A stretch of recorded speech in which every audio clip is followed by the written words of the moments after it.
안녕하세요. 오늘은 그 화해와 성숙에 대해서 좀 이야기를 해보려고 합니다.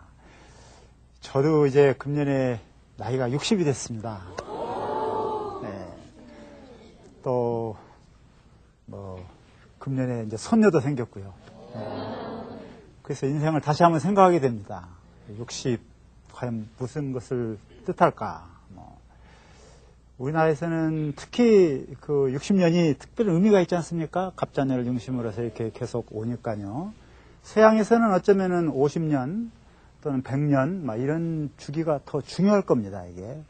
또 우리한테도 그렇게 중요하지 않는 건 아닌데, 동양사회에서는 하여튼 60년이라고 하는 게, 한 그 인생의 어떤 그 주기라고 할까? 사이클이 이제 끝나고 새로운 또 주기가 시작되니까요. 그런데 그게 어떨까요? 단순한 반복일까요? 동양사회에서는 약간 순환론적인 역사관이 많이 지배한다고 그래요. 계속해서 모든 것은 빙글빙글 돈다. 똑같은 것이 이렇게 돈다. 그런데 그냥 단순히 반복된다라고 하면은 뭔가 좀 허전한 것 같고요. 제 생각에. 그죠? 이제 60이 지나면은 개인이건 아니면 어떤 조직이건 또는 나라건 간에 뭔가 좀 최소한 좀 성숙해지자. 그런 얘기는 맞는 얘기 같습니다. 그쵸? 뭔가 좀 의젓해지고 좀 여유가 있어야지 되고, 자기 잘난 척만 하지 말고 좀 다른 사람들도 이제 볼 줄 알고, 더불어 이렇게 사는 사회를 만들기 위해서 뭔가 좀 참을 때는 좀 참고 말이죠. 그런 어떤 인생의 여유, 여러 가지를 좀 깊게 생각하는 어떤 그런 풍토, 이런 것들이 생겨나는 것이 이제 60년이 갖고 있는 의미가 아닐까. 그렇게 생각하는데요. 여러분들 요즘 왜 많이 사람들 입에서 오고 가는 것 가운데 중요한 게 투명성이라는 말을 많이 하잖아요. 책임성 또 많이 하죠. 그러니까 기업이 만일 회계가 아주 불투명해가지고 어디 쓱 그냥 비자금 갖다가 놓고 말이에요. 정치인들한테 주고 전부 다 회계 장부는 그럴듯하게 만들어 놓고 해서 앞과 뒤가 영 틀리다. 그러면 이건 투명하지 않는 거고, 그런 과정에서 부패도 늘어나는 거고, 또 그런 기업을 우리가 믿을 수가 없잖아요, 이게. 그렇죠? 그래서 이제 어찌됐든 간에 기업이 되건 아니면 학교가 되건 어떤 사회 조직이 되건 국가가 되건 정부가 되건 하여튼 투명해야지 된다. 있는 그대로 다 보여라. 그리고 시민이 거기에 들어가서 다 이렇게 자료를 바라볼 수 있고 감시할 수 있어야지 되고, 그런 사회가 되어야만이 좀 정치권 사회가 되고 민주사회가 되는 게 아니냐, 그런 얘기를 많이 하지 않습니까? 다마 찬성할 겁니다, 그게. 그런데요, 우리 한 사람 한 사람 개인은 어떨까요? 여러분들 자기 자신에 대해서 과연 투명하다, 그렇게 자신있게 얘기할 수 있습니까? 뭔가 모르게 나도 모르는 사이에 어떤 것은 좀 숨기고 싶고, 어떤 것은 잊어버리려고 지금 노력을 하고, 기분 나쁜 것이 되면은 그냥 잊으려고 고개를 흔들거리고, 떠오르는 걸 잊기 위해서 혼자 노래도 부르고 발광을 치는 그런 것이 참 많거든요, 이게. 뭔가 나를 억누른다고 할 때, 그것으로부터 도피하기 위해서 굉장히 본능적으로 노력을 하게 되고, 이게 이제 심한 경우에는 병이 됩니다, 이게. 그렇지 않습니까? 이게 이제 정신병원에 가게 되는 그런 사태가 되는 건데, 거기에는 여러 가지 이제 병에 대한 진단이 있지만, 궁극적으로 보면은 자기 자신에 대해서 투명하지 아니하고, 자기도 모르는 어떤 원인에 의해서 내가 끊임없이 심리적으로 공포를 느끼고 불안하고 뭔가 억압을 당하고 자유롭지 않다.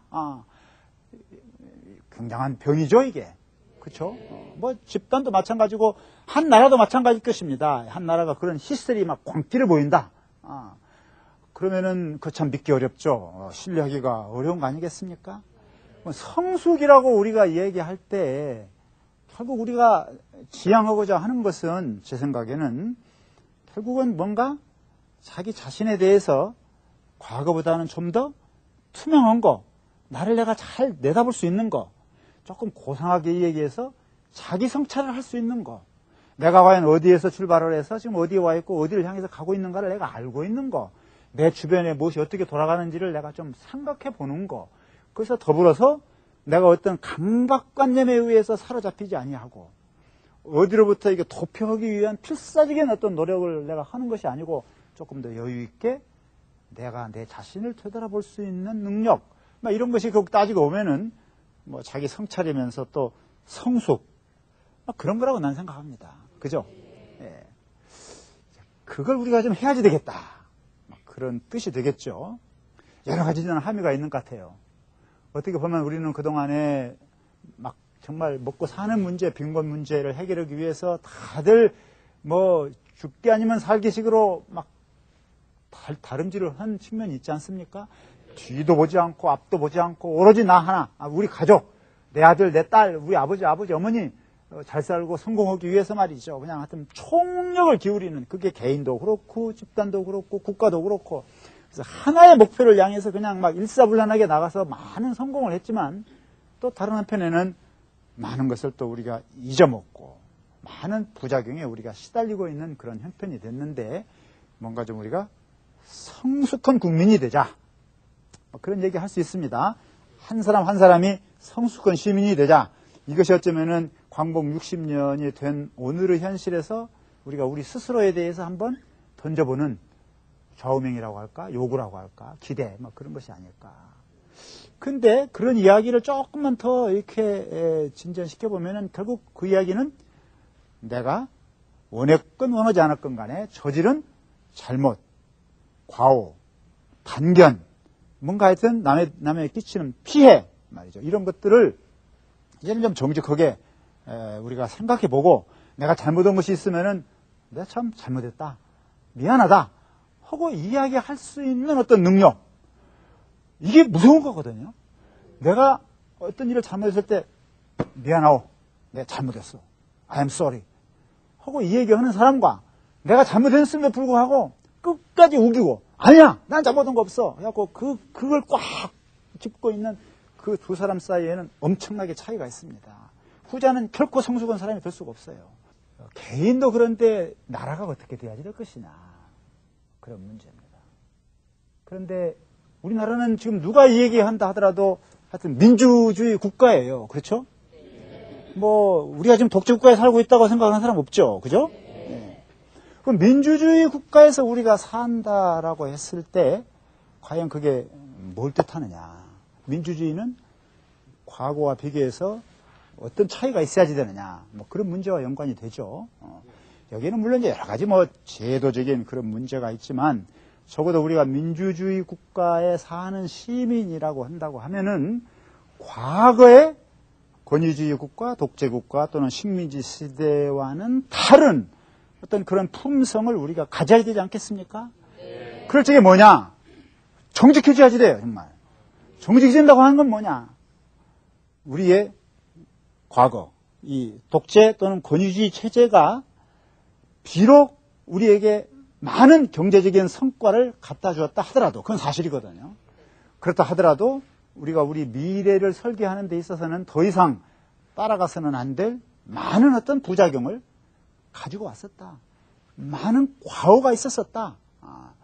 경제성장 그건 좋지만, 그러나 그걸 추구하는 과정에서 엄청난 그런 인권 억압이 있었고, 엄청난 권력 남용이 있었고, 예컨대 1980년 광주 민주화 항쟁 하면은 여러분들 가운데 기억하시는 분도 있겠지만 저는 참 그건 잊을 수가 없습니다. 이런 정말 참담한 우리 어떤 과거가 있었거든요.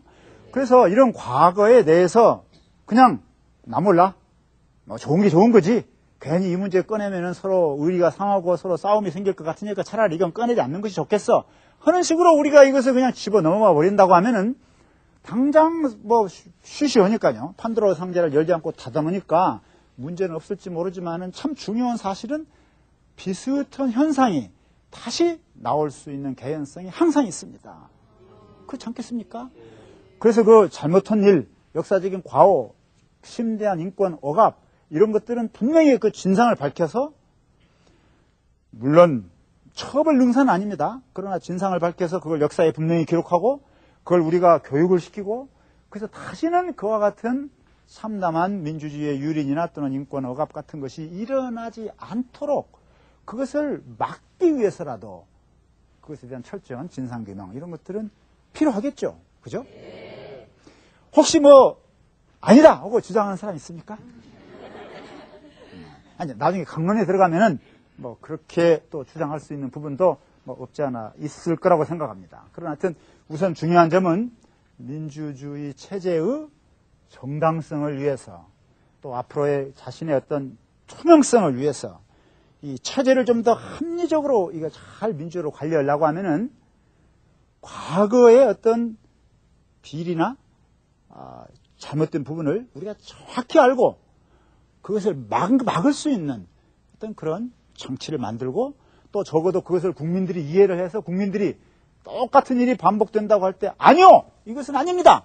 하고 국민이 이야기할 수 있도록 그런 평균적인 시민의식이 성장이 되도록 그렇게 돼야만이 이게 될 것입니다. 그렇죠? 이제 이런 작업을 보통 우리는 과거 청산 작업이다. 그렇게 이야기를 합니다. 또는 조금 더 어렵게 이야기하면은 전환기의 정의, Transitional Justice라고 불러요. 그리고 이게 참 필요하지만 항상 그렇게 쉬운 것만은 또 아닙니다. 그러나 우리는 지금 굉장히 중요한 지금 분기점에 와 있어요. 이 문제가 사회적으로 뜨거운 감자가 지금 되고 있습니다. 우리가 조심할 점도 많아요. 그러나 경제가 어려우니 아니면 국민 통합을 위해서 이것은 별로 안 좋으니 자꾸 사회적인 분열이나 갈등이 나타날 것 같으니 이런 것은 하지 않는 게 좋다. 이건 그냥 땅에 묻고 가자. 라고 하는 그런 주장은 정말 이 민주주의 국가의 최소한의 어떤 정통성, 어떤 윤리적인 기반, 도덕적인 어떤 힘, 이런 것들을 너무 쉽게 생각하는 거예요. 그 대신 이것을 너무 막 정치화 시켜가지고 죽기 아니면 살기 식으로 이게 덤비는 거, 이런 것은 참으로 위험합니다. 이것은 안 하니만 못할 가능성이 많아요. 그렇지만 정말 아주 국민이 납득할 수 있는, 그리고 수용할 수 있는 그런 적정선에서 과거의 문제를 좀 정확하게 진상을 규명해서 다음 우리 미래를 위한 새로운 토대를 얻는 것, 그리고 우리 미래 세대들한테도 봐라, 우리 과거에 이런 일이 있었었는데 이런 과거에 우리 이런 일이 있었다고 하는 걸 우리가 인정하고 그것을 넘어서려고 하는 오늘의, 그렇기 때문에 우리는 더 도덕적으로 우월하고 그만큼 더 민주적이고 그만큼 자기 자신한테서 투명하고 막 그렇다 하고 자부심을 느낄 수 있을 것으로 난 생각합니다. 그래서 이게 참 중요한 화두입니다. 근데 제가 이제 이번 강의에서 계속해서 좀 사용하고자 하는 하나의 비유가 하나 있습니다. 이 비유가 이제 창업과 수성의 비유라고 보통 얘기하는데요. 창업이라고 하면 이제 일을 일으키는 거 아닙니까? 수성이라고 하는 것을 이제 단단하게 다지는 거죠. 그죠? 그게 여러분 조선시대 왕조실록을 보면은 창업과 수성을 비교하는 그런 상소문들이 참 많이 나옵니다. 이제 태조가 조선 왕조를 창업을 했죠. 그때는 물론 여러 가지 이유가 있었습니다. 고려조가 너무 부패했었고, 비전을 상실했고, 경제적으로도 여러 가지 문제가 있었고, 그래서 하여튼 일단 창업을 하기로 했는데, 나라를 세우는 것은 상대적으로 쉬운 일이나, 수성을 하는 것, 나라를 튼튼하게 다지는 것, 오히려 이것이 어려운 일이다 하는 이야기들이 많이 나와요. 그래서 우리가 조선시대를 통틀어서 가장 성군이라고 얘기하는 사람이 세종대왕 아닙니까? 세종대왕이 이제 말년쯤 되면은 조선조가 60년이 거의 끝나가는 때가 됩니다. 그리고 이제 세조를 거쳐서 성종 이때가 되면은 조선조가 이제 정말 새로운 문물로 딱 단장을 해서 새 출발을 하는 경국대전이 이제 그때 완성이 되고 새로운 체제의 얼개가 이제 드러나는 거예요. 그게 아시겠지만 충분히 짐작할 수 있어요. 창업할 적에는 막 급하기도 하니까 임기응변책도 많이 쓰고 현실에 타협하기도 하고요. 그리고 좀 공세운 사람들한테는 하여튼 막 공신이라고 해서 막 상도 막 풍부하게 주고 막 이게 남발이 되는 거예요, 이게. 또 자기 세력을 키워야 될 거 아닙니까? 그러니까 하고, 뜻에 안 맞는 사람들은 그냥 가차없이 죽이기도 하고, 감옥에도 집어넣고, 해서 하여튼 여러 가지 법과 상식에 의해서 멋있는 정치를 하기보다는 역시 힘에 의한 정치, 임기응변 방식, 갖고 이 세력을 얻으려고 하는 어떤 그런 욕구, 이런 것들이 아무래도 커지게 됩니다. 그러나 이제 이렇게 해서 어느 정도 체제가 이제 골격을 차지하게 되면은, 그 다음에는 계속 그렇게 할 수는 없을 거 아니에요? 그러면 이제 사람들이, 이제 선비들이 나서서 주장을 합니다. 자, 이제는 우리 체제의, 원래 우리의 색깔을 냅시다. 우리 체제가 어디로 갈 것인지 이제는 좀 더 분명히 좀 정하고 갑시다. 우리의 정체성, 좀 어려운 말이지만은, 우리 조선인의 정체성이 어떤 것이요? 이것을 우리가 좀 잘 찾아갑시다. 그냥 지그재그 되는 대로 상황에 따라서 타협하면서 이리 갔다 저리 갔다 막 이런 게 아니고, 좀 우리는 이제 새로운 국가의 뭐라고 할까, 윤리적인 어떤 그 토대를 좀 분명히 해서 이제는 좀 확실하게 우리 색깔을 갖고 자신감을 갖고 나갑시다. 막 그런 얘기를 많이 하게 되겠죠. 그죠? 제가 이 얘기를 꺼내는 이유는 우리도 1945년에 창업을 한 거예요. 그렇죠. 나중에 또 얘기할게요. 근데 이게 자유민주주의 체제를 정말 우리가 출범을 시켰습니다. 그러나 정말 아주 어려운 상황이었죠. 냉전 체제 하에서 말이에요. 많은 시행착오도 있고 많은 참 부작용이 있어요. 우리가 지금 생각해서는 도저히 이거 있을 수 없는 많은 나쁜 일들이 생겼습니다. 아까도 지난 시간에도 얘기했지만 하여튼 독립투사들 많이 죽었고요. 정말 있을 수 없는 남북 전쟁도 일어나고 반공, 냉전 이런 부작용이 엄청나게 큰 거 아닙니까 이게. 이제 60년이 됐어요.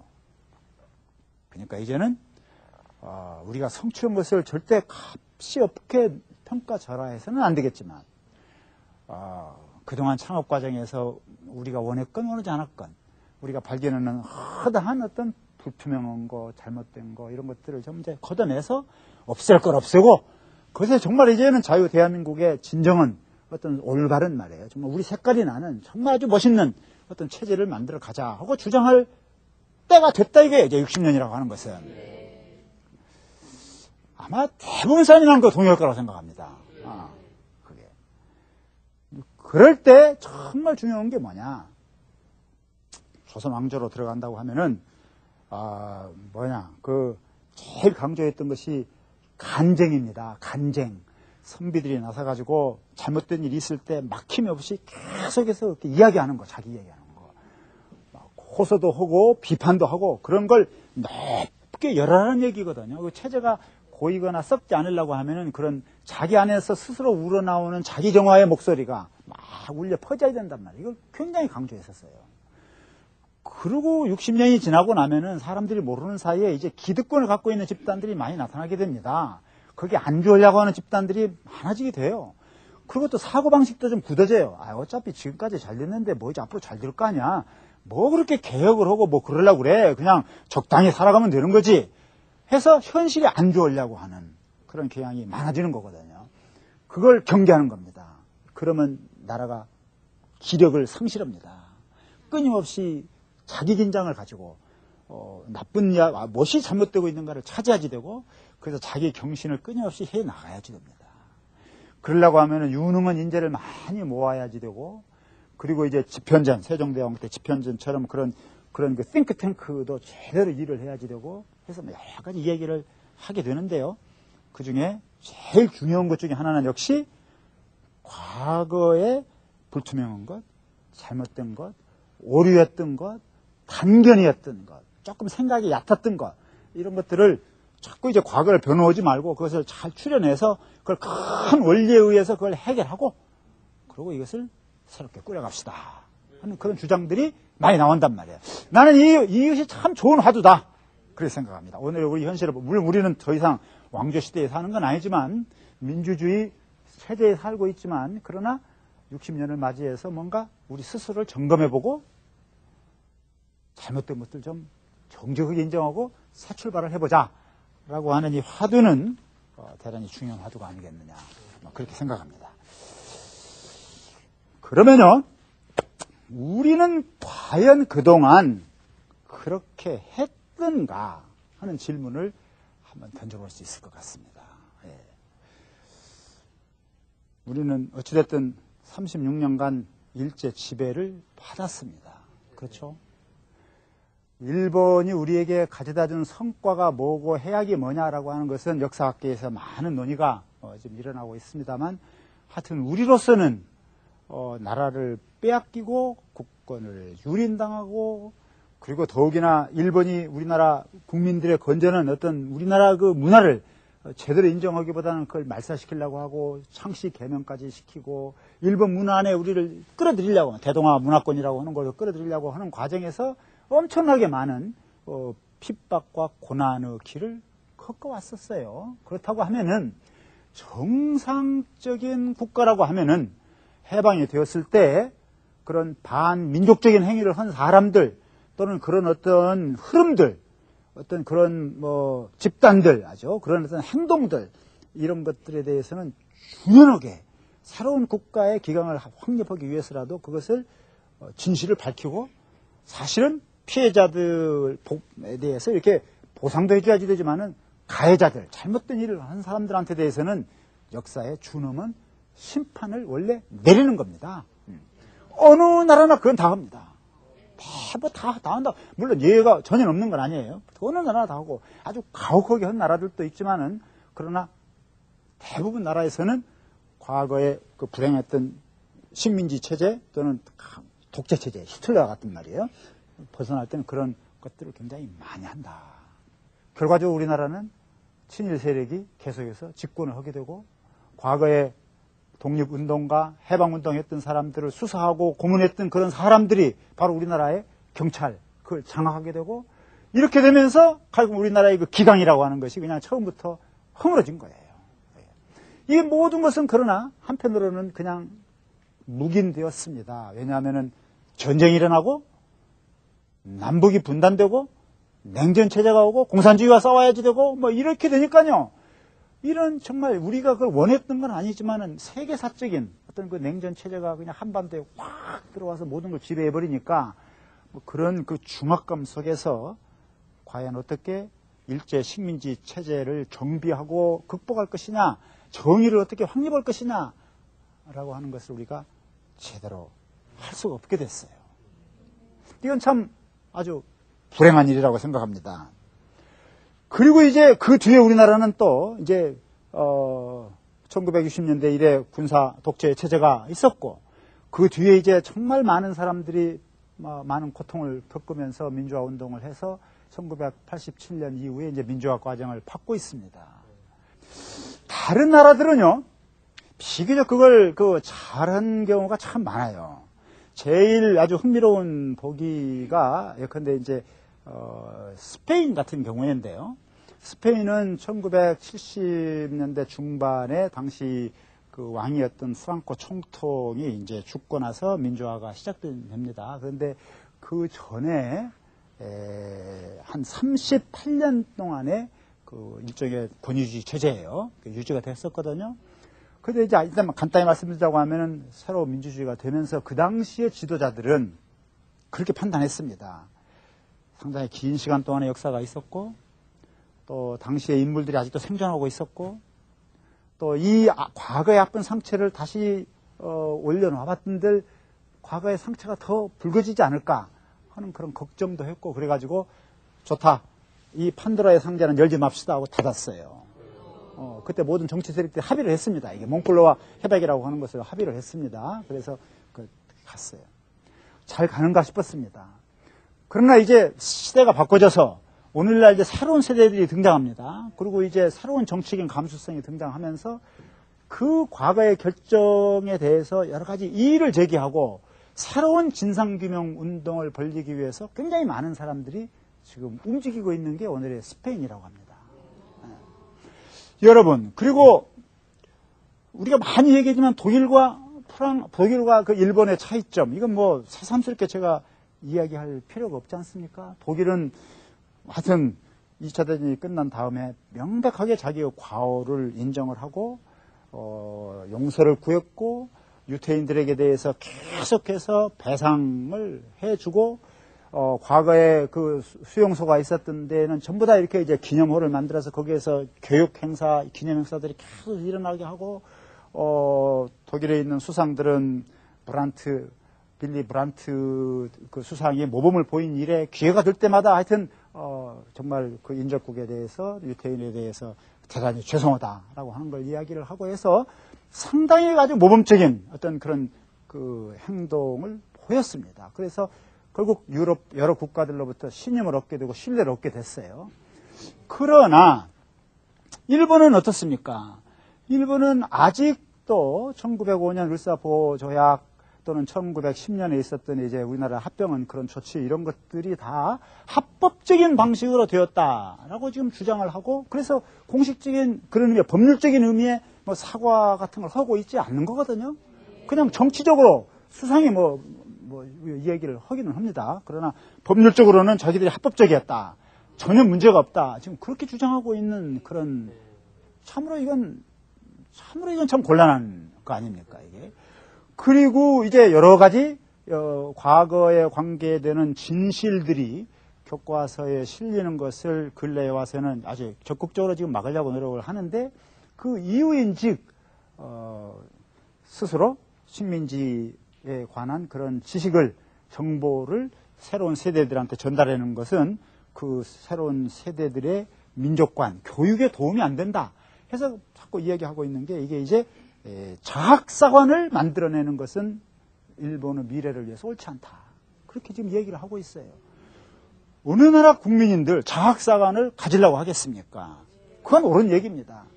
그러나 분명한 사실은 과거에 저질러진 잘못을 깨끗이 인정하고, 오히려 그것에 대해서 사과를 하고, 그걸 통해서 이제는 나는 이런 행동을 다시 하지 않겠다고 하는 결의를 가지면서 주변에 있는 국가들과 서로 이해하고 협력하는 그런 모습을 보여줄 때, 오히려 그 한 개인과 국가의 자아가 훨씬 튼튼해지고, 그렇잖아요? 믿음직스럽고요. 그리고 건강한 거죠, 이것이. 그리고 잘못하고서 계속해서 숨기려고 하면은 그 자아가 어떻게 건강한 자아가 되겠느냐고요, 이게. 근데 이걸, 자학사관은 안 된다 하고 해서 지금 이렇게 주장을 하고 있습니다.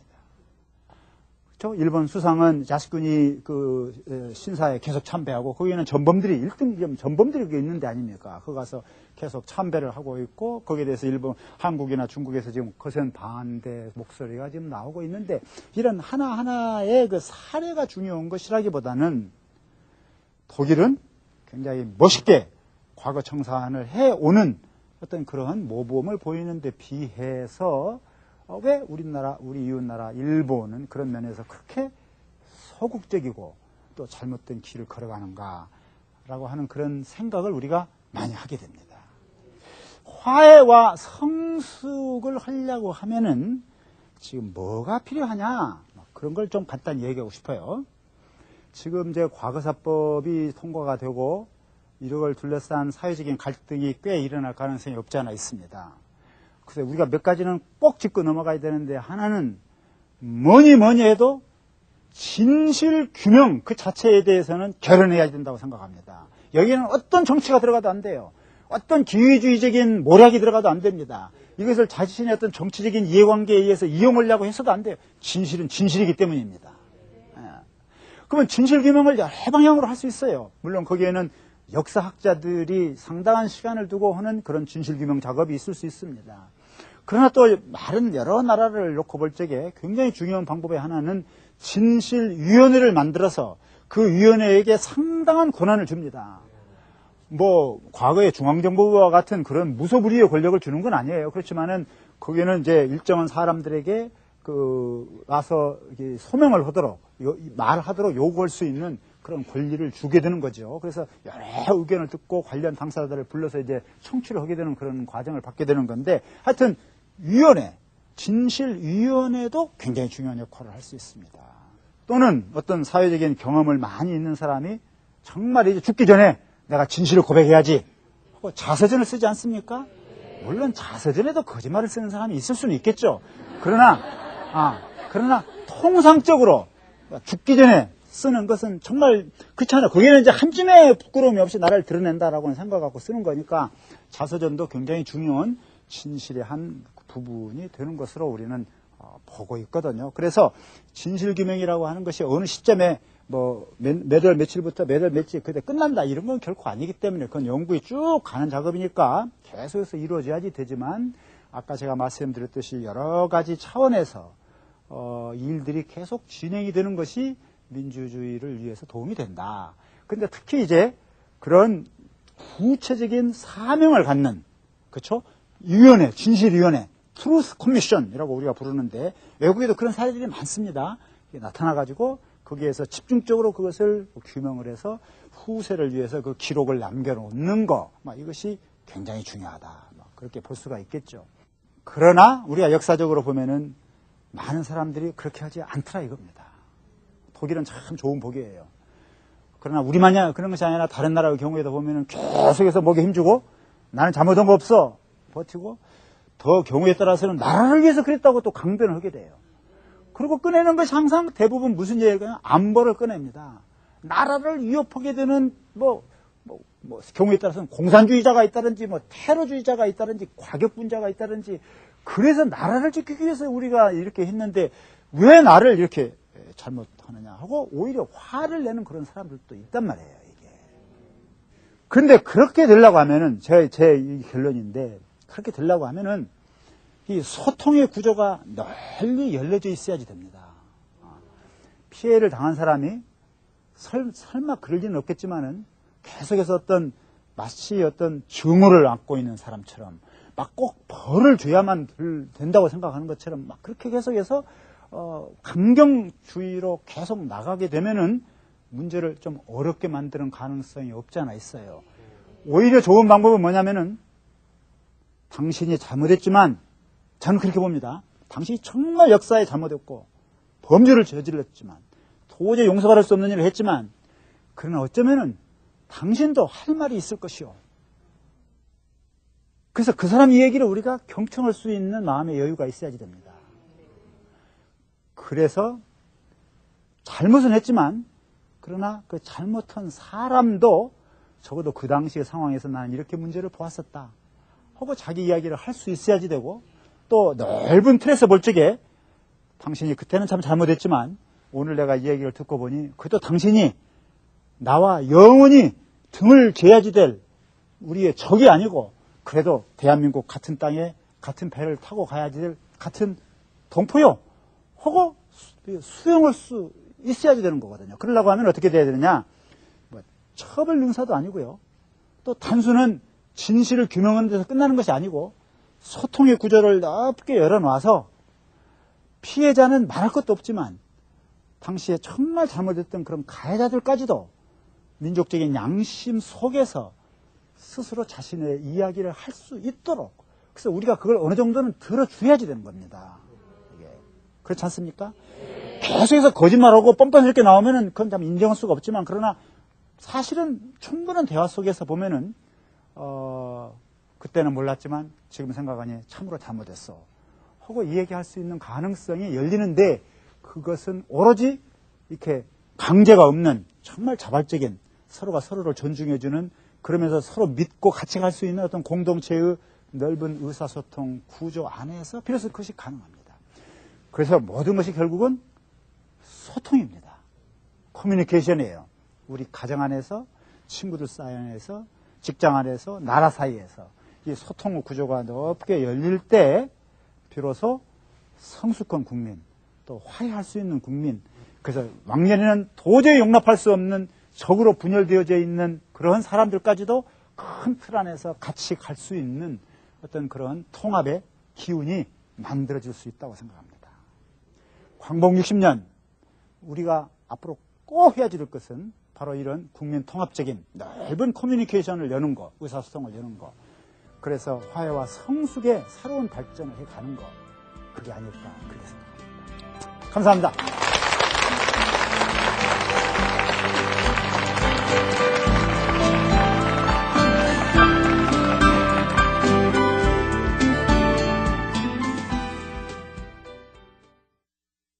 그런 기업을 우리가 믿을 수가 없잖아요, 이게. 그렇죠?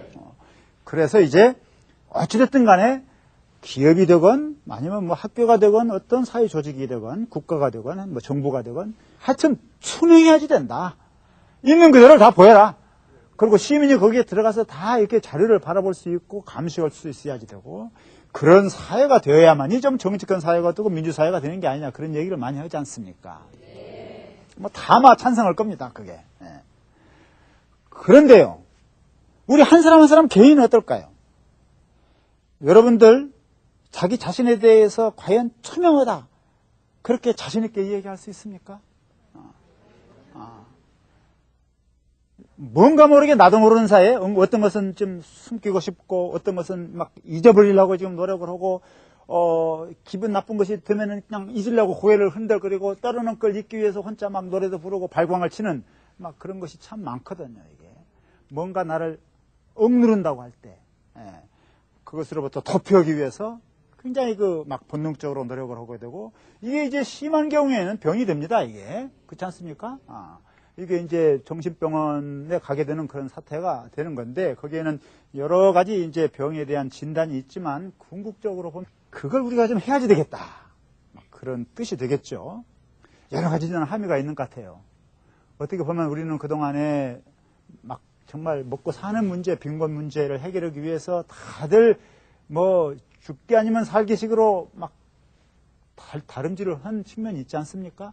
뒤도 보지 않고 앞도 보지 않고 오로지 나 하나, 우리 가족, 내 아들, 내 딸, 우리 아버지, 어머니 잘 살고 성공하기 위해서 말이죠. 그냥 하여튼 총력을 기울이는 그게 개인도 그렇고 집단도 그렇고 국가도 그렇고 그래서 하나의 목표를 향해서 그냥 막 일사불란하게 나가서 많은 성공을 했지만 또 다른 한편에는 많은 것을 또 우리가 잊어먹고 많은 부작용에 우리가 시달리고 있는 그런 형편이 됐는데 뭔가 좀 우리가 성숙한 국민이 되자. 그런 얘기 할 수 있습니다. 한 사람 한 사람이 성숙한 시민이 되자.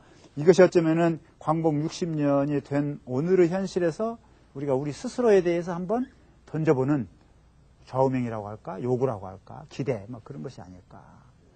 근데 그런 이야기를 조금만 더 이렇게 진전시켜보면은 결국 그 이야기는 내가 원했건 원하지 않았건 간에 저지른 잘못, 과오, 단견, 뭔가 하여튼 남에게 끼치는 피해.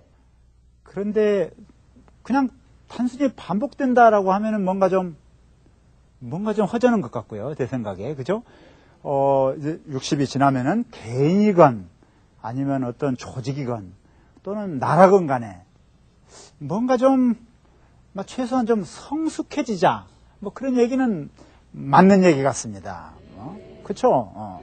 뭔가 좀 의젓해지고 좀 여유가 있어야지 되고 자기 잘난 척만 하지 말고 좀 다른 사람들도 이제 볼 줄 알고 더불어 이렇게 사는 사회를 만들기 위해서 뭔가 좀 참을 때는 좀 참고 말이죠. 그런 어떤 인생의 여유 여러 가지를 좀 깊게 생각하는 어떤 그런 풍토 이런 것들이 생겨나는 것이 이제 60년이 갖고 있는 의미가 아닐까 그렇게 생각하는데요. 여러분들 요즘 왜 많이 사람들 입에서 오고 가는 것 가운데 중요한 게 투명성이라는 말을 많이 하잖아요. 책임성 또 많이 하죠.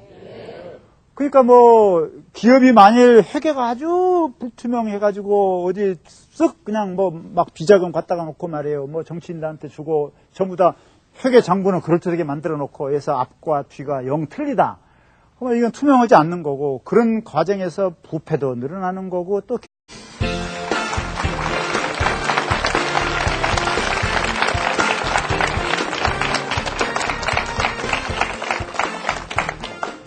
안녕하세요.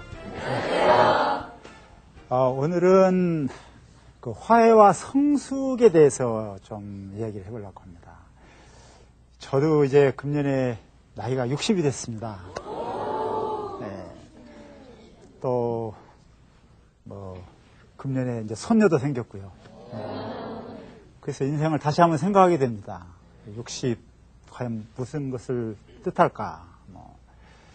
우리나라에서는 특히 60년이 특별한 의미가 있지 않습니까? 갑자년을 중심으로 해서 이렇게 계속 오니까요. 서양에서는 어쩌면은 50년 또는 100년 이런 주기가 더 중요할 겁니다. 이게 또 우리한테도 그렇게 중요하지 않는 건 아닌데 동양사회에서는 하여튼 60년이라고 하는 게 한 인생의 어떤 주기라고 할까? 사이클이 이제 끝나고 새로운 또 주기가 시작되니까요. 그런데 그게 어떨까요? 단순한 반복일까요? 동양사회에서는 약간 순환론적인 역사관이 많이 지배한다고 그래요. 계속해서 모든 것은 빙글빙글 돈다. 똑같은 것이 이렇게 돈다. 그러면은 자기 자신에 대해서 투명하지 아니하고 자기도 모르는 어떤 원인에 의해서 내가 끊임없이 심리적으로 공포를 느끼고 불안하고 뭔가 억압을 당하고 자유롭지 않다. 굉장한 병이죠, 이게. 그쵸? 뭐, 집단도 마찬가지고, 한 나라도 마찬가지일 것입니다. 한 나라가 그런 히스테리 막 광기를 보인다. 그러면은, 그거 참 믿기 어렵죠. 신뢰하기가 어려운 거 아니겠습니까? 성숙이라고 우리가 얘기할 때, 결국 우리가 지향하고자 하는 것은, 제 생각에는, 결국은 뭔가 자기 자신에 대해서 과거보다는 좀 더 투명한 거, 나를 내가 잘 내다볼 수 있는 거, 조금 고상하게 얘기해서 자기 성찰을 할 수 있는 거, 내가 과연 어디에서 출발을 해서 지금 어디에 와 있고 어디를 향해서 가고 있는가를 내가 알고 있는 거, 내 주변에 무엇이 어떻게 돌아가는지를 내가 좀 생각해 보는 거, 그래서 더불어서 내가 어떤 강박관념에 의해서 사로잡히지 아니하고 어디로부터 이게 도피하기 위한 필사적인 어떤 노력을 내가 하는 것이 아니고 조금 더 여유 있게 내가 내 자신을 되돌아볼 수 있는 능력, 막 이런 것이 결국 따지고 보면은 뭐 자기 성찰이면서 또 성숙, 막 그런 거라고 난 생각합니다. 그죠? 예.